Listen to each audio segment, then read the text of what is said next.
She did not plan her escape. She just grabbed her passport with shaking hands, bought the first ticket out, and swore Daniel would never touch her again.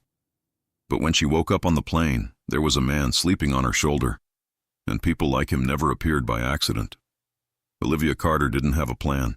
She had fear, the kind of fear that makes your hands shake when you put your passport on the counter. The kind that makes you buy the first ticket the airline offers, no matter the price, no matter the destination. The kind that whispers, if you stay, he will find you. If he finds you, he will hurt you again. So she ran. The airport in New York was crowded and loud, but to her it was just a blur of faces she didn't trust. Her heart was still beating too fast from the way she'd left her apartment, without packing, without telling anyone, without looking back at the life Daniel had turned into a cage. She had almost not made it. On the way out, she kept imagining Daniel's black SUV turning the corner, him stepping out, grabbing her wrist the way he always did. But he didn't. She got in the cab. She got to the airport. She paid in cash. She didn't use her real number. She didn't log into anything. She was free, at least for the next few hours. "Ma'am, your boarding gate is B12, the airline worker said. Olivia nodded, swallowing hard. She clutched her ticket so tight the paper bent. She didn't even look at the city listed on it. She didn't care. Anywhere was better than the life she'd just escaped. Her boots clicked fast on the floor as she headed to the gate. She kept her head down, hair framing her face, like that could make her disappear. Every tall man in a dark coat made her flinch. Every phone ringing made her think it was Daniel. He said he could find me anywhere.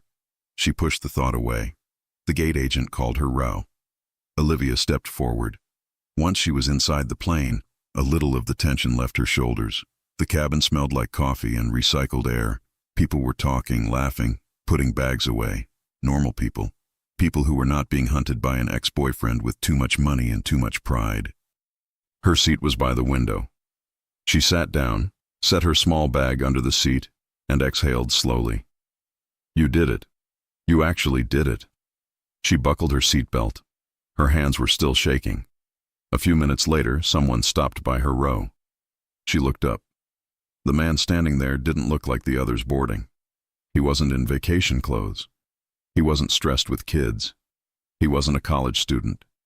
He wore a dark suit, shirt open at the collar, a watch that looked expensive but not flashy. His hair was dark, a bit tousled, like he'd run his hand through it on the way in. His eyes were deep brown and too observant. "Excuse me," he said, voice low, with a slight Italian sound. "This is 14B. Olivia moved her legs so he could pass. He sat beside her, his movements controlled, like he was used to being watched. She tried not to stare. Men like him didn't sit next to women like her. Men like him sat in private jets, or owned the airline. The plane finished boarding. The safety video played. Olivia tried to listen, but her body was finally crashing from the adrenaline. She hadn't slept the night before. She hadn't eaten. She'd just run. As the plane started to move, her eyes burned. The gravity of what she'd done hit her. She had walked out on Daniel Hayes, the man who'd told her 100 times, "You belong to me." She didn't know what he would do when he realized she was gone. The plane lifted, engines roaring. The city got smaller. For a second, it felt like freedom. She leaned her head back and closed her eyes. She didn't mean to fall asleep. But the exhaustion was stronger than the fear, and little by little her body relaxed. Her head tilted to the side, and without noticing, she rested it on the shoulder of the stranger in the suit. He felt it. He turned his head slightly and looked at her, at the dark circles under her eyes, at the tight way she held her hands even in sleep, at the faint yellow mark on her wrist that did not look like she bumped into a door. His jaw tightened for a moment. Then he let her sleep. The flight wasn't long, but for Olivia it felt like 8 hours of pure blackout. For the first time in months, no one was yelling. No one was tracking her. No one was telling her what to wear or who to talk to. Just silence. When the captain announced the descent, the man beside her looked down at her again. "Miss," he said low. She startled awake. Her eyes fluttered open, confused. Then she realized where her head was. "Oh my God, I'm sorry," she said, sitting straight, cheeks flushing. "It's all right," he said easily. You needed it. His accent was more noticeable now that he'd said more than 2 words. Italian, definitely. I didn't mean to fall on you. You weren't heavy, he said, and a corner of his mouth lifted, but it wasn't a flirt. It was human. Olivia nodded awkwardly and looked out the window. The city lights were below them, cold, silver, busy. New chances, new risks. When the plane landed and they taxied to the gate, Olivia's heart started pounding again. The plane was safe. The airport was not. Once she stepped out, she was back in the open. She grabbed her bag fast and waited, fingers twitching. The Italian man stood too. Up close, he smelled clean, like cedar and something dark. Not sweat, not cheap perfume. Money. They got off the plane. She thought that was the last she'd see of him. But fate wasn't done. Inside the terminal, she tried to move fast, blending into the crowd. She didn't go to baggage claim. She hadn't checked anything. She headed straight for the exit, wanting to get to a hotel, change her SIM, figure out her next move. That was when her backup phone, the one she'd forgotten in the side pocket of her bag, lit up. She froze. The number had no name, but she knew. Daniel always called from numbers that couldn't be traced back. Her throat closed. She didn't answer. She turned the phone off. But if the phone rang, it meant he had this number. If he had this number, he could triangulate. She felt eyes on her. Across the street, 2 men were standing under a lamppost. They weren't looking at flight signs. They weren't looking for a cab. They were looking at her. Her stomach dropped. No, he can't be this fast. She spun around, about to go back inside, when a black car rolled to the curb like it had been waiting for someone important. The back door opened. The man from the plane stepped out. He didn't look surprised to see her again. He looked like he expected it. His eyes flicked to the 2 men watching. His body relaxed, but in the way dangerous men relax, ready to move. You shouldn't stand out here alone, he said. I'm fine, Olivia said, but even she didn't sound convinced. He didn't argue. He just tilted his head toward the 2 men. They don't look like airport staff. Olivia followed his gaze. One of the men was already crossing the street. Her breath hitched. Oh, God. The Italian man, Luca, stepped forward, placing himself between her and the approaching man. He didn't raise his voice. Turn around, he said to the man. The stranger frowned. I'm looking for someone. You're done looking, Luca said. For a second, the man looked like he wanted to push it. Then he saw something in Luca's eyes, that cold, unmoving authority. And he stopped. He muttered something to his partner and backed away, disappearing into the crowd again. Olivia stared at Luca like he'd just pulled her out of a moving car. Who are you? She asked, breathless. He looked at her like he was measuring how much to tell. Luca Moretti. The name meant nothing to her. But the way the driver kept the door open, the way people passing by glanced at him and then looked away quickly, the way those men had obeyed, that meant everything. I can call a cab, she said, still shaking. You can, he said, and they will follow it. Or you can get in the car and disappear. Disappear. The word wrapped around her like a blanket. She hesitated only a second, then got in. Inside, it was quiet. The driver pulled away from the curb smoothly. The city lights started to run past the windows. Olivia sat straight, clutching her bag. Thank you, she said softly. You didn't have to do that. I know, Luca said. Why did you? He looked at her, at the way she was trying to act calm even though her hands betrayed her. Because I don't like cowards who hunt women. Silence filled the car.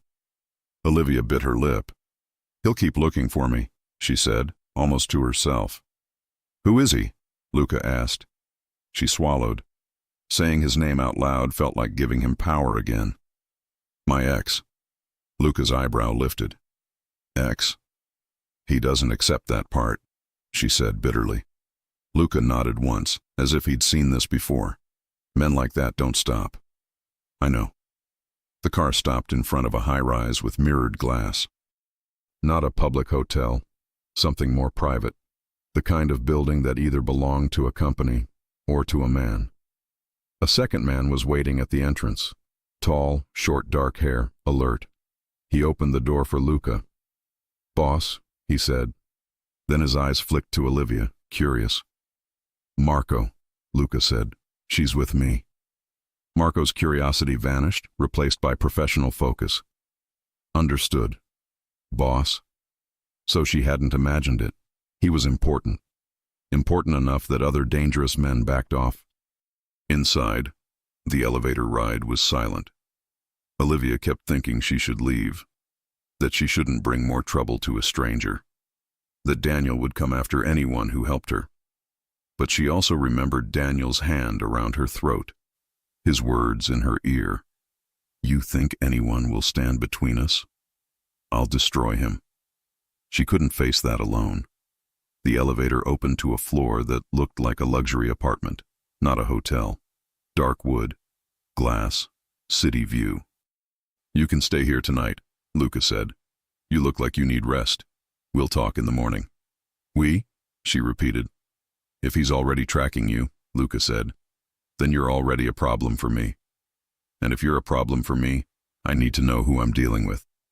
He said it without threat, just fact. Olivia nodded slowly. "My name is Olivia." "Olivia," he repeated, testing it. "All right." He handed her a key card. "Room on the right. There are clothes inside. Eat, shower, sleep." She blinked. "You just have spare clothes for random women?" He almost smiled. "I have spare clothes for unexpected situations." That didn't really answer, but she was too tired to push. She went into the room. It was warm, clean, with a huge bed, a bathroom bigger than her old kitchen. She locked the door, even though she knew it probably didn't matter in a place like this.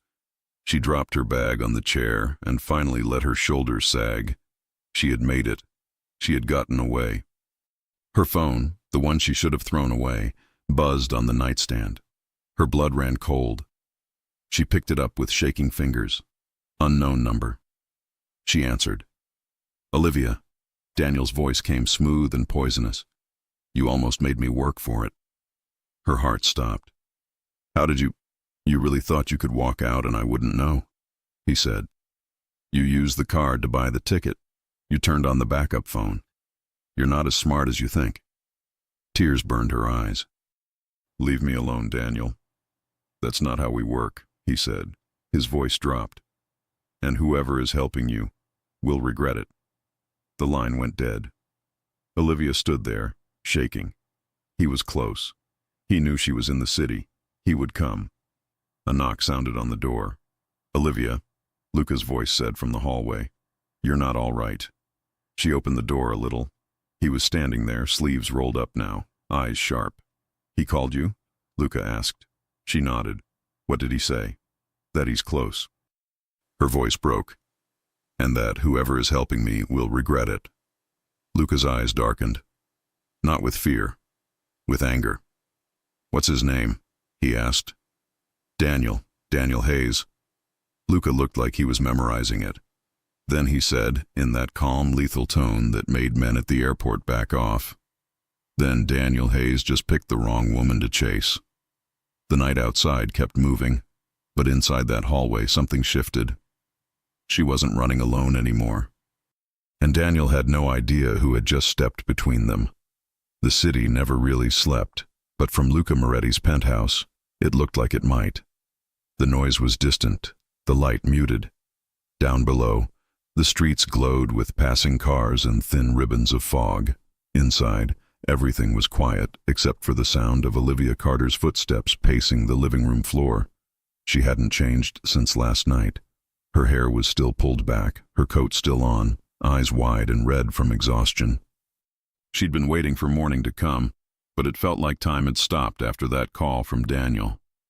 Luca entered the room without making a sound. He'd been on the balcony, talking on the phone in a tone she couldn't quite understand. Half Italian, half English, calm but deadly. When he hung up, he turned toward her. "You didn't sleep," he said. How could I? She asked. He knows I'm here. Luca leaned against the wall, crossing his arms. He doesn't know where you are. My people wiped your trail after the airport. Your people? He nodded once. Security, men who owe me favors. Olivia swallowed. Who are you, really? His eyes flicked to her, steady, dark, unreadable. A man who deals with problems, he said. And right now, you're one of them. Her heart stung at that, but there was no malice in his tone, just truth. I didn't ask for your help, she said softly. I didn't offer, he replied. I stopped 2 men from taking you. That made me part of it. If Daniel Hayes is as dangerous as you say, he won't stop until he finds you again. And now he'll look for the man who was with you. Her stomach twisted. So you're saying I put you in danger? He tilted his head slightly. You didn't put me anywhere. I make my own choices. Silence stretched between them, filled with the faint hum of the city. Luca turned toward the bar counter, poured black coffee into 2 mugs, and handed one to her. She hesitated before taking it. Drink, he said. You'll need it. She sipped. It burned her tongue, but the heat steadied her. Tell me about him, Luca said, still looking out at the skyline. Daniel. Olivia lowered her gaze. Her fingers gripped the mug too tight. He wasn't always like that. He was charming when we met. Funny, smart. Then little by little he started controlling everything. What I wore, who I talked to, where I worked. The first time he hit me, he apologized for a week. The second time, he said it was my fault. Luca didn't move. He just listened. I tried to leave before, she went on, voice trembling. He always found me. Said he had friends in the police. That he'd ruin my life if I told anyone. So I ran. This time I thought I was smarter. He finally turned back to her. And now? Now I don't know what to do. He set his cup down. You stay hidden, you stay quiet, and you don't use that phone again. I already turned it off. Not enough, he said. We'll burn it. Before she could answer, Luca took the phone from the table, opened the balcony door, and tossed it off the 33rd floor like it was trash. Olivia gasped. You didn't have to. It was a leash, he said. Now it's gone. She stared at him, half shocked, half relieved. Luca studied her face again, slower this time. When was the last time you ate? She hesitated. Yesterday morning. He sighed, walked toward the kitchen, and started heating something in a pan. The smell of eggs and toast filled the air. The small, ordinary act felt so strange after weeks of running that Olivia almost cried. You don't have to feed me, she whispered. He didn't answer. After a moment, he placed a plate in front of her. Eat. She sat down and obeyed. Her hands were still shaking, but the warmth of the food grounded her. He stood nearby, arms folded, watching her, not with suspicion but with something else. Concern, maybe. Finally, she looked up. Why are you doing this? Luca took a slow breath. Because I hate men who hurt women. And because you looked like someone who hadn't been helped in a long time. The words were simple, but they hit her harder than anything Daniel had ever said. After breakfast, Luca called for Marco. His right-hand man entered quietly, carrying a tablet. Boss, we checked the airport footage. 2 men were definitely tailing her. Both connected to someone named Daniel Hayes. Hayes runs a private company, but his money's dirty. Fraud, trafficking, offshore deals. Olivia felt sick. I didn't know about any of that. Luca's tone softened. I believe you. Then to Marco. Double security downstairs, and find out if anyone's selling information about her arrival. Marco nodded and left. When they were alone again, Olivia whispered, If you get involved, he'll come for you too. Luca smirked faintly. Then he'll regret it. She wanted to argue, but something in his voice silenced her. It wasn't arrogance, it was certainty. That afternoon, he took her to a different building, smaller, quieter. The windows were bulletproof, though he didn't say that. A single guard at the entrance nodded when they arrived. This is safer, Luca said. No one knows you're here except me and Marco. She followed him inside. The apartment had a view of the river, a modern kitchen and soft gray walls. "You'll stay here for now." "I can't just hide forever," she said. "You can, until he's handled." "Handled?" He looked at her, expression unreadable. "Don't ask questions you don't want answered." The truth was, she didn't. She already guessed enough about what kind of man he was, the respect, the fear, the loyalty that followed him everywhere. He wasn't a police officer or a bodyguard. He was something else entirely. Still, she felt safer than she'd felt in years. When evening came, Luca disappeared into another room to take calls. Olivia wandered near the window, staring at the lights. For the first time, she let herself breathe. Then she saw something that froze her blood. Across the street, a dark figure near a lamppost, holding a phone pointed toward the building. Her voice shook. "Luca!" He was already behind her before she could finish. "Where?" She pointed. But the man was gone. Luca cursed under his breath and called Marco immediately. "We've got eyes on us. Find out who the hell's leaking my addresses." He hung up, jaw tight. "Pack your things." I just unpacked. "Then pack faster." Within minutes, they were in the car again, this time heading out of Manhattan into quieter streets. "Where are we going?" Olivia asked. "Somewhere he can't reach you," Luca said. The ride was long. She watched the city fade into suburbs, then open roads. By the time they stopped, it was past midnight. The property ahead was surrounded by trees, lights glowing along a long driveway. "This is one of my safe houses," he said. "You'll stay here until we fix this." Olivia hesitated before stepping out. "You talk like you've done this before." "I have," he said simply. Inside, the house was minimalist but warm. Fireplace, thick curtains, leather chairs. Luca showed her the guest room, then walked to the door. "Lock it from inside," he said. "If anyone tries to come in, don't open for anyone but me or Marco." She nodded. "Do you think he'll come here?" Luca's eyes softened for the first time. "If he does, he won't leave." That should have scared her, but it didn't. For the first time, the fear she felt wasn't for herself. It was for what Luca might do on her behalf. When he left the room, she sat on the bed, staring at the window. A small sense of peace started to settle, mixed with confusion. She didn't know why he cared, or why his calm voice had such an effect on her. Hours passed before she finally fell asleep. Luca stayed awake in the study downstairs, looking through files Marco had sent him. Photos of Daniel Hayes, business records, news clippings. Marco's voice came through the speakerphone. "Boss, this guy isn't just a jealous boyfriend. He's tied to a small criminal outfit in Jersey. He's got money and men." Luca's eyes narrowed. "So he's not just abusive. He's connected." "Exactly. And he's desperate. He put out word that he wants the girl found fast. Big payout." Luca leaned back in his chair.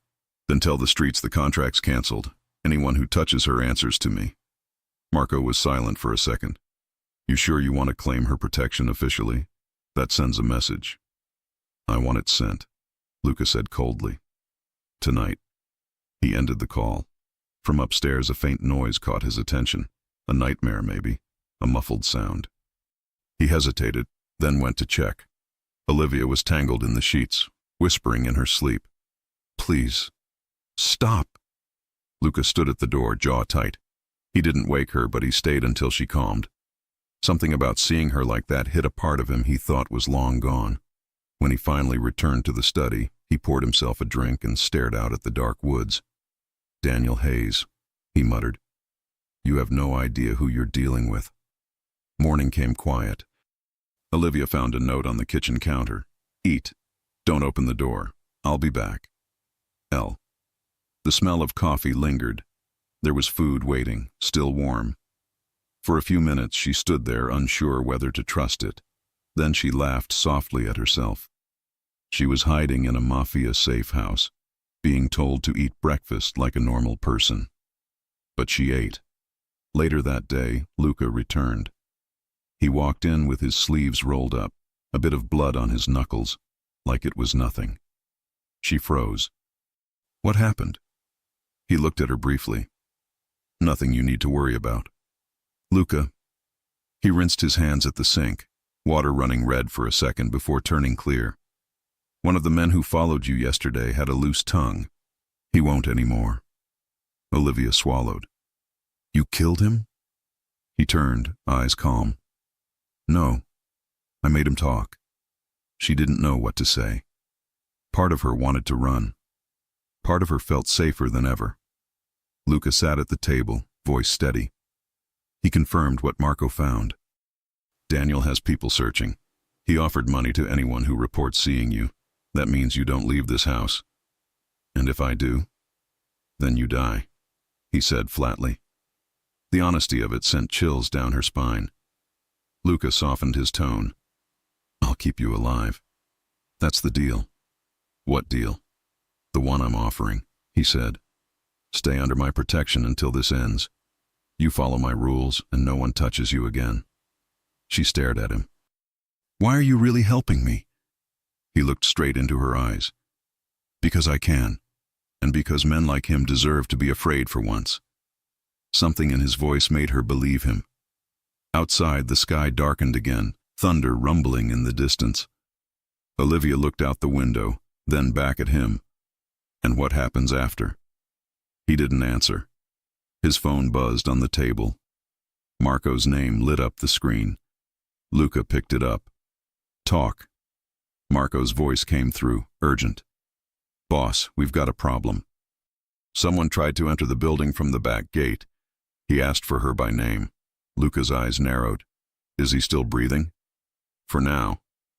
Keep it that way. I'm coming. He ended the call, grabbed his jacket, and looked at Olivia.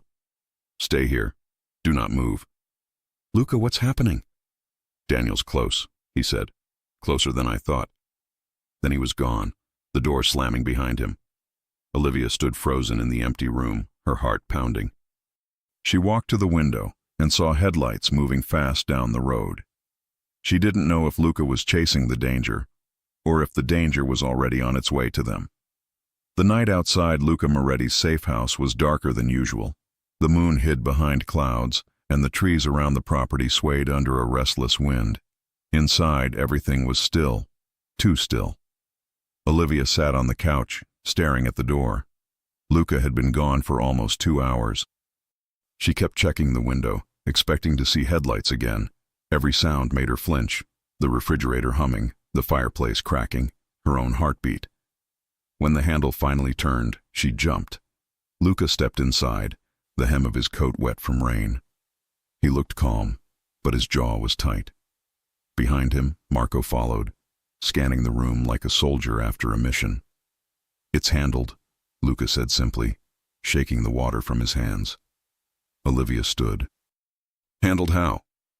No one will come near this house again. She tried to read his face. What did you do? Luca met her eyes. I made sure Daniel's men know what happens when they cross my line. She swallowed. You mean you? I sent a message. He cut in, voice steady. That's all you need to know. Olivia didn't answer. She wanted to be grateful, but the words message and mafia lived in the same world, one she didn't belong to. Marco gave Luca a brief nod before leaving through the back hallway. When they were alone, Olivia spoke quietly. How long can I stay here? As long as necessary, he said. I can't hide forever. No, Luca agreed, but right now hiding is surviving. He took off his coat and set it over a chair. His shirt sleeves were rolled up, veins visible under tanned skin. There was blood on his wrist. Not much, just a streak, but enough to make her heart skip. You're bleeding. It's not mine, he said, walking to the sink to rinse it off. Olivia looked down, her voice shaking. You shouldn't have to do this for me. I don't do anything I don't want to, he replied, drying his hands. You didn't force me into this. Daniel did. When he said Daniel's name, it came out like a warning, not a word but a promise. Luca turned back to her. You're safe here, but you need to follow my rules. What rules? He started counting them on his fingers. 1, you don't leave the property. 2, you don't use a phone, computer, or anything that connects you to the world. 3, If anyone knocks on that door, even if they say it's me, you don't open it. And 4? He paused. You trust me. Her breath caught. That's not easy for me. I know, he said quietly. Do it anyway. The next morning, sunlight filtered weakly through the curtains. Olivia woke to the smell of coffee and something warm. Luca was already up, sitting at the kitchen island, reading a document. Good morning, he said without looking up. Morning, she said, her voice still raspy from sleep. What time is it? 7. He slid a plate toward her. Toast, eggs, orange juice. I'm not used to being taken care of, she said, sitting down. You're not being taken care of, he replied. You're being protected. She frowned slightly. There's a difference? Yes, he said. Protection ends when the danger ends. Care doesn't. The silence that followed felt heavier than the words themselves. As the hours passed, Olivia explored the house. It was bigger than she expected. A library, a gym, a small garden behind bulletproof glass. Everything smelled faintly of leather and cedar, like Luca himself. She paused by his office door. It was half open. Inside, Luca was on the phone, speaking in Italian. His voice was low, sharp, efficient. He hung up, sensing her presence. You shouldn't be near this room, he said, not unkindly. I wasn't listening, she said quickly. I was just walking. I know, he replied. But people who walk into my office sometimes see things they shouldn't. Olivia looked at him. Are you always this secretive? Yes, she smiled faintly. At least you're honest about it. He looked up from his papers, the corner of his mouth twitching. You make jokes when you're scared. Sometimes, she said. It helps. You'll fit in just fine then. For the first time since she'd met him, she saw something close to warmth in his expression. That evening, Luca took her outside. The rain had stopped, and the air smelled of wet earth. They walked along the gravel path behind the house, the lights from inside casting long shadows. You ever lived near silence? He asked. No, she said. Daniel hated quiet. He always had music on, loud. He liked control, Luca said. He lived for it. Luca glanced at her. Men like him mistake fear for respect. I don't. You don't seem afraid of anyone, she said softly. He gave a small, humorless smile. I am. Just not in the way you think. What do you mean? I'm not afraid of dying, he said. I'm afraid of losing what little good I have left. Something in his tone made her chest tighten. She wanted to ask what good he meant, but she didn't. They reached the end of the path where the trees grew dense. The wind brushed her hair, and for a second it felt almost peaceful. Then Luca's phone buzzed. He looked at the screen, frowned, and answered. Talk to me. Marco's voice came through. Olivia could hear it faintly. Boss, we found something. One of our men leaked the location. He was paid by someone from Daniel's side, and by someone else. Someone else? Luca repeated. The Giannetti family, Marco said. Luca's hand tightened on the phone. They're trying to use this. They want leverage. Exactly. They said if you hand over the girl, they'll back off your territory. Olivia's heart froze. She looked at him, whispering, What does that mean? Luca ended the call, slipping the phone into his pocket. It means you've become currency. Currency? He turned toward her, his face unreadable again. A tool to make me surrender something. And you're considering it? She asked, her voice shaking. His expression hardened. No, but they think I might. That's dangerous. She took a step closer. You don't even know me, Luca. You shouldn't risk everything for me. He looked down at her, eyes dark and steady. You think this is about knowing you? Isn't it? It's about principle, he said. I don't hand people over, not to anyone. Her throat tightened. Even if it starts a war? He smiled faintly, a dangerous kind of calm. Then we fight smart. Later that night, Olivia couldn't sleep. She wandered into the living room and found Luca sitting by the fireplace, drinking whiskey. The flames lit his face in gold and shadow. You should rest, he said without turning around. I can't. she admitted. Every time I close my eyes, I hear his voice. He gestured to the chair beside him. Sit. She did. They sat in silence for a while, watching the fire. Did you ever think, she said quietly, that maybe people like Daniel never stop because they think they own the world? They stop when someone stronger teaches them fear, Luca said. She looked at him. You really think fear can fix everything? No, he said, but it can keep monsters in their cages. Her eyes softened. And what about you, Luca? Are you one of them? He didn't look away. Sometimes. The honesty startled her. She leaned back, whispering, I don't believe that. You should, he said. The difference between Daniel and me is that I know what I am. For a long moment, neither spoke. The crackling of the fire was the only sound between them. Finally, Luca stood. You should sleep. Will you? She asked. He looked toward the window, the reflection of the fire in his eyes. Not tonight. The next morning, Marco arrived early, tension written all over his face. Boss, we traced the payment from Gianetti's men. They weren't after you. They were after her. Luca's expression turned to ice. What? They wanted to sell her to Daniel directly. Daniel offered double for a live handoff. Olivia paled. They were going to trade me? Luca nodded once. They won't now. What do you mean? She asked quietly. I mean, I sent a message they won't forget, he said. And I shut down the leak. Olivia didn't ask how. She didn't want to know. Luca looked at her seriously. This won't end until Daniel stops breathing or stops hunting. And I know which one is more likely. She met his gaze, her voice small but steady. I don't want anyone to die because of me. You don't get to decide that, he said gently. You didn't start this.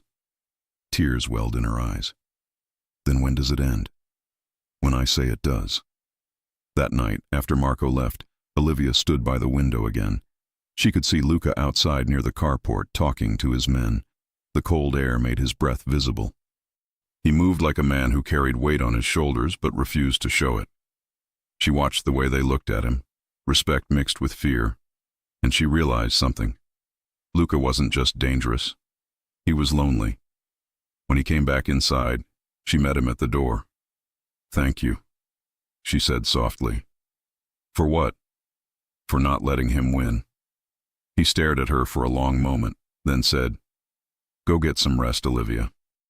She hesitated, then leaned in and kissed his cheek. Just a whisper of contact, soft, uncertain. He didn't move, didn't speak. His eyes followed her as she walked away. When the door to her room closed, he exhaled slowly, his pulse louder than he wanted to admit. Luca Moretti had spent his life keeping emotions locked behind walls of power and control, but something about Olivia Carter was cracking them open piece by piece. He poured another drink and muttered under his breath, Protection always comes with a price. He just hadn't realized yet how high that price would be. Morning came gray over the safe house, but the tension inside had nothing to do with the weather. From the upstairs window, Olivia watched Luca outside, talking to Marco and two other men. They weren't joking, they weren't relaxed, they were planning, and she knew, deep down, that planning had everything to do with her. She went downstairs before he came back in. She didn't want to look like she was hiding. Luca entered a minute later, closing the door behind him, bringing in the smell of cold air and rain. His eyes went straight to her. You're awake, he said. I heard voices, she said. You were outside for a while. I had to rearrange security, he replied, taking off his coat. Gianetti's people got too close yesterday. I don't like that. So they really know I exist now, she said quietly. They know I'm protecting someone, he corrected. They don't know where, but that's enough to make them curious. She looked down. So I made you vulnerable. Luca stepped closer, voice calm but firm. No, I made me vulnerable when I decided to keep you. That's on me, not on you. She looked up at him then, really looked, and there was no accusation in his eyes, just a decision he'd already made. He poured coffee for both of them and leaned on the counter. I need you to answer something straight, Olivia. Did you ever sign anything for Daniel? Money transfers, accounts, business documents? Her stomach tightened. Yes, once. He said he had a problem with the bank. I was scared, so I signed. Did you read it? No. Did you keep it? No. Luca's jaw clenched. That's why he's desperate. I didn't know Luca, she said fast. I swear I wasn't trying to steal anything. I just didn't want him to start yelling. He'd get in my face, slam the table, and then he'd say if I loved him I would sign. I believe you, Luca said immediately. This is exactly how men like him corner women. They make fear look like cooperation. She took a shaky breath. So now he wants me not because he loves me. He wants me because I can get him in trouble. Yes, Luca said, and that makes him dangerous, not just jealous. Before she could answer, Marco came in, tension written all over him. Boss, he said, glancing at Olivia for a second. We got another message. Luca straightened. From who? From Genetti's circle. They said they can help return the girl to the man she ran from. Olivia's face went pale. They talked to Daniel. Yeah, Marco said. Looks like Daniel offered money to whoever can grab her from us. Luca's eyes darkened. So Daniel thinks he can buy his way through my enemies. Marco handed him a phone. It came with this. Luca looked at the screen. Olivia came closer. It was a photo, airport security footage. Olivia walking out with her bag, eyes tired and scared. And just behind her, him. Under it, a simple line. She is your weakness now. Olivia felt her heart sink. Someone was watching us. They were watching me, Luca said. And now they think you're the way to get me to bend. Her voice came out small. I don't want to be your weakness. Luca looked at her like the answer was obvious. You're not. You're only a weakness if I pretend you don't matter. I'm not pretending. That hit her harder than any threat Daniel had ever made. Marco cleared his throat. Boss, the families think you might trade her. They think she's leverage. They're wrong, Luca said. We don't hand people over. Marco nodded. Then they'll test you. Let them, Luca said. When Marco left, Olivia turned to him. You could still give me back, you know. It would stop all this. Luca's face hardened. Don't say that again. Why not? It would fix it. No, he said. It would make me a man like him. And I am not. Her eyes filled. You don't even know me. I know enough, he said. I know you ran. I know you didn't sell him out. I know you're scared and still standing. That's enough for me to protect you. She stared at him for a long second, then nodded. Later, she asked for something simple. Can I call my friend, just to tell her I'm alive? Luca considered it. Then he nodded. Short. No locations. No names. He dialed on a secure line and slid the phone to her. Hannah? Olivia said. Olivia? Oh my God. Where are you? Are you safe? I'm safe. I can't tell you where. Is it Daniel? Did he find you? He tried, Olivia said. But someone helped me. Someone? Hannah's tone sharpened. Who? A man, Olivia said carefully. He's dangerous. But I'm safer with him than without. Hannah sighed. Just don't go back to your place. Daniel went there. He left a note. He said, I forgive you. Olivia scoffed. He never forgives. He just resets the control. I know, Hannah said, so stay gone. I will. They ended the call. Luca took the phone back, satisfied. Good. Now no more calls. By late afternoon, the tension hit its peak. Luca was in the living room when his private phone rang. Not the business one, not the secure one, the real one. He answered. Moretti. A smooth, arrogant voice came through. Mr. Moretti, we haven't met. But I believe you have something that belongs to me. Olivia froze. Daniel. Luca's voice dropped. Daniel Hayes. That's right, Daniel said. And you're the thug who thought he could pick up what I was disciplining. She's not yours. Luca said. She was, Daniel said. She wore my ring, lived in my house. I paid for everything. She didn't complain then. She didn't complain because she was scared, Luca said. There's a difference. Daniel laughed softly. Let me guess. She told you I hit her. She told you I forced her to sign. She didn't tell you she moved money. She moved what you made her move. You don't know what she did, Daniel said, voice getting colder. You don't know what she saw. I can't let her walk around with that in her head. You can't touch her, Luca said simply. And you think you can stop me? I know I can. Daniel paused, then spoke slower. You give her back. This ends. You keep her. I start talking to people you don't want me talking to. You already did, Luca said. You called Giannetti. You called anyone who would listen. You called the feds. So you do know, Daniel said. Good. Then you know this isn't just jealousy. It's business. You made it business. I made it personal, Luca said. Bad trade for you. Daniel's voice turned into a promise. Then I will come for both of you. The line went dead. Silence filled the room. Olivia was shaking. He's lying. I didn't steal from him. I signed because I was scared. Luca walked to her, took her face in his hands, made her look at him. I believe you. I already believed you before he called. Are you sure? She whispered. I know what lies sound like, he said. His voice was full of them. Tears burned her eyes. No one had ever believed her that fast. Marco reappeared. Boss, if he's willing to talk to Giannetti and law enforcement, we can't stay out here. I know, Luca said. We move. Back to the city? Marco asked. Yes. Marco gave him a look. That's closer to the fire. It's closer to me, Luca said. I want her where I can see her. Olivia's pulse jumped at that. They left at dusk. 2 SUVs, 1 decoy, 1 real. Olivia rode with Luca. Outside, the wet road shone under streetlights. She sat close, hands on her lap. Do you think he'll really come himself? Yes, Luca said. He wants to prove he still owns you. He doesn't, she said, more to herself than to him. I know, Luca said. That's why he's angry. She turned to him. And if he pushes too far? I push back harder. She let out a breath. You make everything sound simple.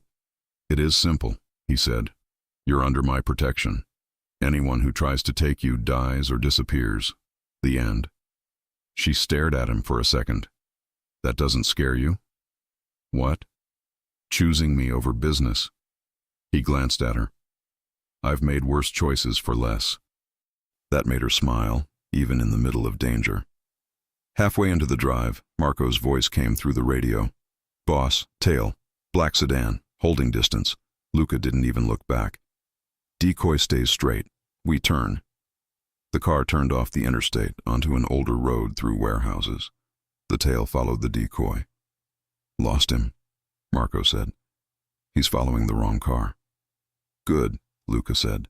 Let him think we're stupid. They reached the city an hour later. The SUV slid into an underground garage guarded by men who didn't ask questions. From there, a private elevator took them straight up. When the doors opened, Olivia felt her breath leave her chest. The penthouse was all glass and night. New York stretched around them like a sea of light. Inside, everything was black, gray, and steel. Clean, elegant, masculine. You live like this? She whispered. I work like this, he said. Living is less organized. She stepped to the window, looking down in awe. I've never seen the city from this high. You've never seen it safe, he said. Now you do. She turned to him. Luca. Yes. If Daniel said you don't know what she did, and you don't care, why? He held her gaze. Because I've seen what real evil looks like. You're not it. You're a woman who was used. I don't punish that. Her eyes shone. You talk like you've done this before. I've protected people who didn't deserve what was happening to them, he said. Not many, but some. And what happens now? She asked, voice soft. Now, he said, turning to the window again, watching the city breathe below. His world, my world, and your past, are on a collision course. He looked back at her. And when that happens, I need you to trust that I already chose which side I'm on. The rain over Manhattan came down in long silver lines against the glass, blurring the city lights and making the penthouse feel like it was floating above the world. It was the kind of night when people stayed inside, when the city got softer. Inside Luca Moretti's place, nothing was soft. Every screen was on. Every camera feed was live.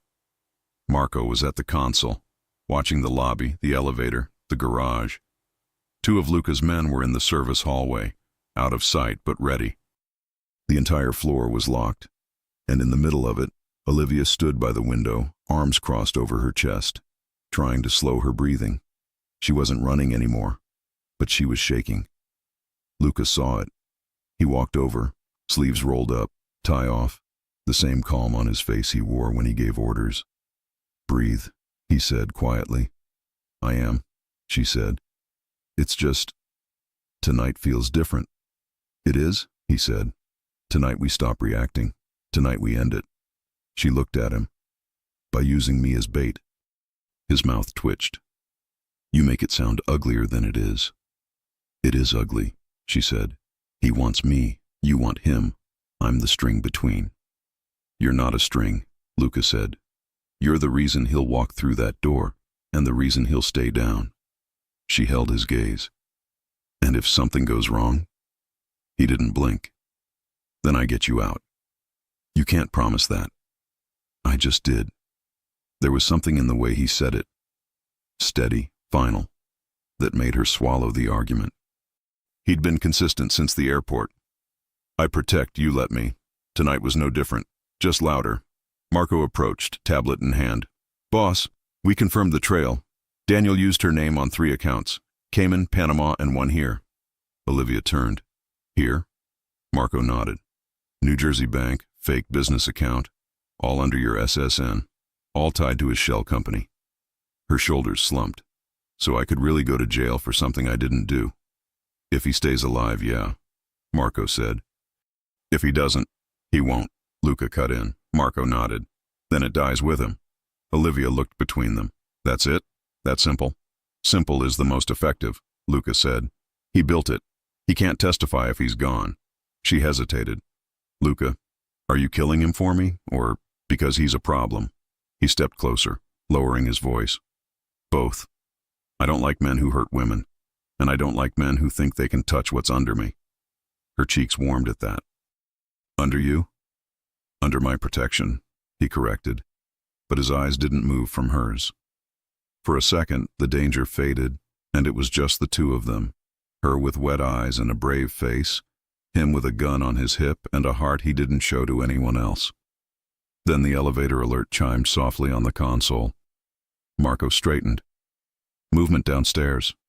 Olivia's pulse spiked. "Him?" "3 men," Marco said, watching the feed. "One umbrella, expensive suit. That's him." Luca turned to her, voice suddenly all command. "Into the study. Curtains open. Sit where he can see you, but stay out of the line of fire." She nodded, legs a little unsteady, and did exactly that. The study had glass walls facing the living room, so from the entrance you could see her. Small, nervous, backlit by city lights. A perfect lure. Luca clicked his earpiece on. "Everyone hold until I say. We take him alive if he talks. We finish him if he doesn't." "Copy," came the answers. Down in the lobby, Daniel Hayes looked straight at the camera and smirked. He didn't look like a man scared to walk into a mafia boss's home. He looked like a man who believed the world still belonged to him. He walked into the elevator with 2 men. As it rose, Luca moved. Not to the center of the room, but to the side, behind a structural column where he had a clean angle. He could see the door. He could see Olivia. Daniel wouldn't see him right away. In the study, Olivia sat on the edge of the desk, fingers gripping the wood. Her heart thudded so loud she was sure the whole room could hear it. Luca's voice murmured in her ear, low, warm. "I see you. You're good. You're not alone." She closed her eyes for 1 second. "Okay." The elevator dinged. The doors slid open. Daniel stepped out like he was walking into a meeting. Hair slicked back. Suit tailored. Smile rehearsed. Olivia, he called, like this was domestic. There you are. She stiffened. Stop right there. He laughed. What? No hug? Stop, she said again, louder. He spotted her in the study and started walking, not even looking around. You really ran to a criminal? He said, shaking his head. Baby, you overreacted. You always did. Her stomach turned. Don't call me that. I fed you, clothed you. You hit me, she snapped. Because you lied, he said instantly. You made me sign things I didn't understand. Because you never listened. The old cycle. The blame. The twisting. And then Luca's voice came from behind him, calm as ice. She's not listening to you now either. Daniel spun around. Luca stepped out of the shadows, sleeves still rolled, gun in his hand, but pointed down. Two of his men appeared behind him, guns up. For a second, the room froze. Two predators, two worlds, same target. So you're Moretti, Daniel said, eyes sweeping him. You look shorter on paper. Luca didn't even blink. You look more alive than you should be. Daniel chuckled. You think you can scare me? No, Luca said. I think I can end you. Daniel's two men tensed, hands going to their jackets. Don't, Luca warned without raising his voice. You won't reach it before I do. One of them still tried. The shot Luca fired was fast and precise. Shoulder, not head. Enough to drop him, not kill him. The other froze. Daniel's smile slipped. So that's how it's gonna be. That's how it was the moment you followed her to my streets, Luca said. You could have ignored her. You could have let her go. You didn't. Daniel's eyes flicked to Olivia. You're doing all this for her? You met her on a plane. I read people, Luca said. I read monsters. Daniel scoffed. Oh, that's funny. Because she's not as innocent as she looks. Olivia flinched. Stop. No, tell him, Daniel said, voice turning venomous. Tell him how you signed my papers. Tell him how you cried first and then did it anyway.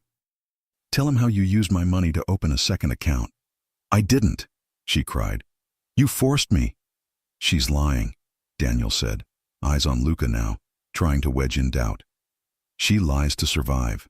You think she won't lie to you too? Today you're the hero. Tomorrow you're the villain in her story. Luca stared at him for a long second. I know what she is. Oh yeah? Daniel sneered. What is she? A woman who was scared, Luca said. That's all. That shut Daniel up for a beat. He tried a different angle. You don't win here, Moretti. You kill me, and my files go to the feds. My lawyer already has them. They've got her name all over them. Luca tilted his head. Do they? Daniel grinned. Yeah, and when they come, they'll see her as the one who moved the money, not me. She takes the fall. Olivia's face crumpled. Luca. I told you, Luca said without taking his eyes off Daniel. I don't let that happen. Daniel chuckled. What are you going to do? Hack the government? No, Luca said. I'm going to remove the source. Before Daniel could react, two more of Luca's men stepped in from the service corridor, carrying a small drive and a laptop. Marco held it up. We already pulled his cloud. We already erased her from it. Daniel's cocky expression cracked. What? You thought we came into this blind? Luca said. I don't go to war without knowing where the bullets are. For the first time, Daniel looked rattled. Then the mask came back. Doesn't matter. She's still mine. That was the wrong sentence. Luca's eyes went dark. No, she's under me now. The air in the room shifted, danger turning personal. Daniel realized it too. He took one step back, closer to the glass, eyes darting between Luca and Olivia. You really think he's saving you? He snapped at her. He's using you. You're a pretty excuse to start a war. Maybe, she said, voice shaking but loud. But at least he chose me. You never did. You just owned me. That hit him harder than any punch. His expression twisted. You ungrateful. He lunged, not at Luca, but at her. In a blur, Luca moved. He pushed Olivia behind the desk with one hand and lifted the gun with the other. Daniel grabbed a glass paperweight from the side, ready to throw, but he never got to. The shot rang through the penthouse, loud, final, echoing off the marble. Daniel staggered, eyes wide, shock replacing the rage. He looked down at the growing red on his shirt, then up at Luca. You killed... for her. For her, Luca said. Daniel dropped. Silence rushed in. Only the rain and Olivia's breathing filled the room. Marco signaled the men. Get him out, now. They moved fast, practiced. Daniel's body was dragged toward the private elevator that didn't show on the building's main system. The wounded henchman was taken too. In less than a minute, the floor was clean, except for the shattered glass and the pounding in Olivia's chest. She was still behind the desk, knees weak, eyes wet. Luca turned to her. It's done, he said quietly. She stared at him like she didn't believe it. He's really gone. He can't hurt you again. The words hit her like a wave. All the months of running, the hiding, the waking up to check the door. Over. Because one man decided to stand in front of her and not move. Her legs gave out. Luca crossed the space in 3 strides, catching her before she hit the floor. His arms wrapped around her, strong and warm, and for the first time she cried without trying to stop it. It's okay, he murmured, one hand on the back of her head, pulling her into his chest. You're okay, it's over. She pressed her face into him, shaking. I thought he'd always find me. He won't, Luca said. Not in this life. She pulled back just enough to look at him. His face was close. So close she could see the rain still on his hair from earlier, the tension slowly leaving his jaw, the way his eyes softened only for her. You did all this. For me, she whispered. He cupped her face with one hand, thumb brushing away a tear. I told you, I don't hand women over, and I don't let cowards win. Her lips parted, breath mingling with his. Luca. He hesitated for a second. Not because he didn't want to, but because he knew once he did, there was no going back. Then he bent his head and kissed her. It wasn't a soft, uncertain kiss. It was the kind that comes after fear, after relief, after a gunshot. Full, deep, claiming, like he was telling her with his mouth what he hadn't said with words. She melted into it instantly, hands gripping his shirt, pulling him closer. All the days of silence, of glances across hallways, of almost touches, it was all there. His hand slid to her waist, fingers spreading, keeping her against him. He kissed her like he'd been waiting since the plane. She kissed him back like he was the first safe place she'd ever had. When they finally parted, both were breathing hard. He rested his forehead on hers. You're safe, he said again, quieter this time, almost like a promise to himself. As long as you stay with me. She smiled through tears. Then I'm staying. A small, rare smile curved his mouth. Good. She glanced toward where Daniel had fallen. What about everything else? The families? The feds? We handled the files, Luca said. Marco wiped your name. Anything left, I'll buy, threaten, or burn. That's my world, not yours. You'd do that. I already did. She searched his eyes. So what am I now, Luca? A problem? A woman you saved? A guest? His hand tightened on her waist. You're the woman I chose. Her breath caught. Then, tonight wasn't just about danger. No, he said, eyes on her mouth again. Tonight was about finally stopping running. Outside, the rain started to ease, the city below still alive and unaware. Inside, in a penthouse above Manhattan, a dangerous man and a woman who'd been hunted stood holding on to each other like the battle was over. But there was still tomorrow. There were still rival families who'd noticed. There were still consequences. That was fine, because now everyone would know. Luca Moretti didn't have a weakness. He had someone he'd kill for. Morning light filtered through the tall glass windows, soft and gold, touching the city like a secret. The storm had passed. Manhattan was breathing again. Inside Luca Moretti's penthouse, the quiet was different now. Not tense, not waiting, just still. Olivia woke wrapped in a blanket on the couch, the faint scent of his cologne still on her skin. For the first time in years, she hadn't dreamed of running. She'd dreamed of staying. Across the room, Luca stood near the window, suit jacket off, shirt sleeves rolled to his forearms, coffee in hand. He'd been awake for hours, watching, thinking, protecting, even in silence. She sat up slowly. "You don't sleep much, do you?" He turned, a half smile touching his mouth. "Sleep's a luxury, and I don't do luxury well." "You do it better than you think," she said, pulling the blanket tighter. "You made this place feel safe." He looked at her for a long second. "That's new for me." "What is?" "Someone feeling safe near me." There was no bravado in it, no self-pity, just truth. Olivia stood, walked closer, bare feet silent on the marble floor. "Maybe you were waiting for the right reason." He set the coffee down, eyes on her. "And you think you're that reason?" She smiled faintly. "You tell me." Luca didn't answer. Instead, he reached out, brushing a strand of hair from her face. His hand lingered. "You should eat something. You didn't touch dinner." She laughed softly. "You just can't help giving orders." "I can try," he said, amused. "But I'd fail." Marco arrived around noon. His usual confidence was back, but his tone was respectful, quieter than before. "It's done," he said, placing a folder on the table. "No trace left. The accounts are gone, the transfers buried. Daniel Hayes officially doesn't exist." Olivia's chest tightened. "And me?" "You're clean," Marco said. "The feds had copies of his accounts, but nothing tied to you now. Your name was wiped before they even noticed." Luca nodded once. "Good work." Marco hesitated, looking between them. "Genetti's asking questions. He says Daniel owed him money. He wants to know if you're keeping anything that was his." Luca's gaze sharpened. "Tell him I don't keep leftovers."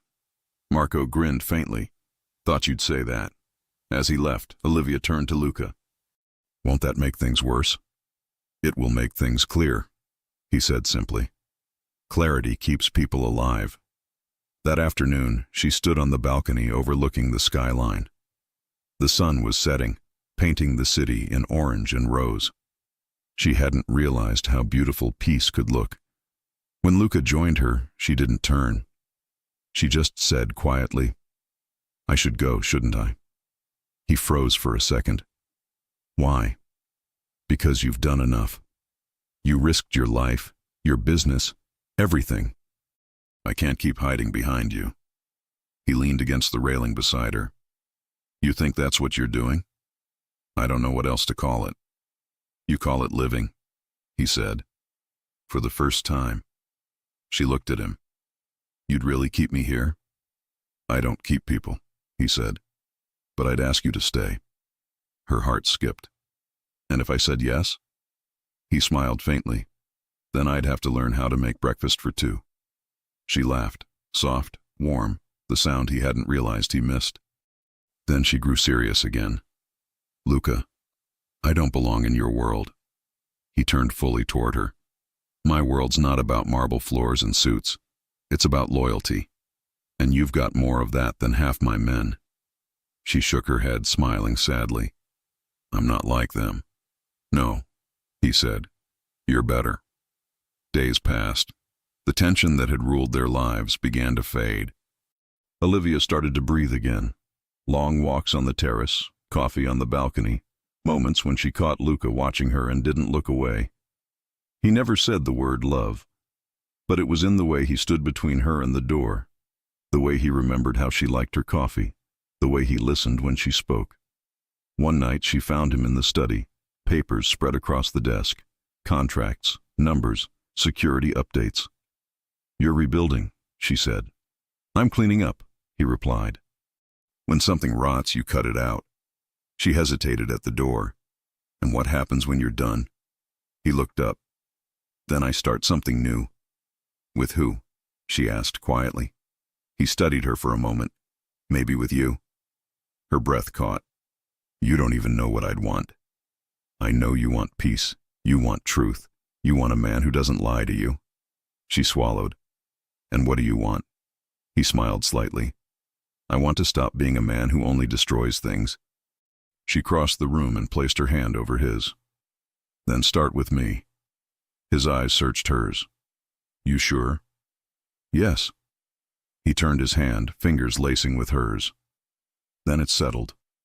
That night they stood together by the window again. The same place where everything had almost ended. Olivia leaned her head on his shoulder. You ever think about what's next? He exhaled slowly. Sometimes. I think about leaving it all. The deals, the guns, the men. Maybe somewhere quiet. Would you really walk away? He looked down at her. If you asked me to. Her lips curved. Then considerate asked. He smiled. Small, real. You sure you could handle me outside the city? I handled you inside it, she said. I'll manage. A week later, Luca kept his word. He transferred control of his operations to Marco, quietly, efficiently. No announcements, no threats. The men who worked for him knew better than to question it. When it was done, he packed one small suitcase. Olivia waited by the elevator. You really did it. He nodded. You said quiet, so we start quiet. Where to? Somewhere with no cameras, he said.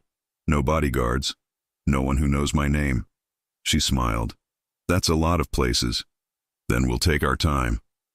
The elevator doors opened. He gestured for her to go first. She hesitated. You're sure? About you? He asked. Completely. She stepped in, heart pounding. When the doors closed, she reached for his hand. He didn't pull away. The car that took them to the airport was unmarked, windows tinted. For once, Luca wasn't watching the mirrors. He was watching her, the way her hair caught the sunlight, the way her eyes finally looked at peace. You nervous? He asked. A little. Good. It means you still care about something. She smiled, glancing at him. You really don't miss it? The power? I have something better, he said simply. Someone who makes me forget I ever needed it. She leaned closer. That's a dangerous thing to say for a man like you. I'm not a man like me anymore, he said. When the plane took off, Olivia looked out the window, watching the city shrink into clouds. Luca rested his hand over hers. You don't have to be afraid now. She turned to him. I'm not. Good, he said. Because wherever we land, that's home. She smiled softly. Then home is wherever you are. He kissed her hand, slow and certain. Exactly. Months later, in a quiet coastal town, they walked the beach at dusk. No guards, no suits, no ghosts. Olivia collected shells. Luca carried the bag like it was gold. You know, she said, teasing, you're not very intimidating like this. He smirked. Don't tell anyone. I've got a reputation. I think it's safe with me, she said. The waves broke gently, and for a moment the whole world felt small enough to fit around them. Olivia stopped, turning toward him. You ever regret it? What? Letting it all go. He thought for a moment, then shook his head. I used to live in a world where everyone wanted something from me. You're the first person who never asked for anything. Except truth. I can live with that. She smiled, stepping closer. And what about love? He brushed her cheek, voice low. That came with the deal. Their lips met again, not out of desperation this time, but peace. When they pulled apart, she laughed softly. You still don't smile much, you know. He grinned just enough. I'm working on it. The wind lifted her hair, and he caught it gently, tucking it behind her ear. Luca Moretti, she said, her voice full of warmth. You're officially a free man. He looked at her, sunlight fading behind them. No, he said softly. I'm a man in love. And for once, there was nothing left to run from. No danger, no lies, no ghosts. Just them. If you enjoy stories like this, take a moment to subscribe to the channel. That's how I'll know you truly liked it. Even if you're watching on your TV, grab a second to join this family of fans who love emotional and heartfelt stories. Your support means everything, and it helps us bring you even more tales like this one.